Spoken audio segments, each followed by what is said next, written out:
ભુજની GK general હોસ્પિટલમાં કોર્ટની જપ્તી, જેમાં સિવિલ સર્જનની ઓફિસની ચલ સંપત્તિ જપ્ત કરવામાં આવી છે। પૂર્વ અધિક્ષક ડોક્ટર હિરજી ભુડિયાના કેસમાં આ કાર્યવાહી કરવામાં આવી। 2017થી પગાર અને પીએફ ન આપતા આ કાર્યવાહી કરવામાં આવી છે। પૂર્વ અધિક્ષકને પગાર સહિત 83 લાખ ન ચૂકવ્યા। કેસ કોર્ટમાં ચાલી જતા જપ્તીનો હુકમ કરાયો છે।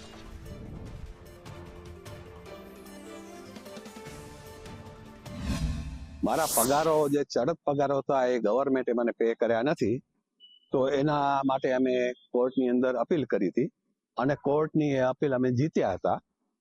પરંતુ એ જીત્યા પછી પણ 2017થી ગવર્મેન્ટના કર્મચારીઓ અને જીકે જનરલ હોસ્પિટલના કર્મચારીઓએ આગળ કોઈ પ્રોસિજર કરી નથી કે અમને કોઈ પેમેન્ટ પાછા કર્યા નથી।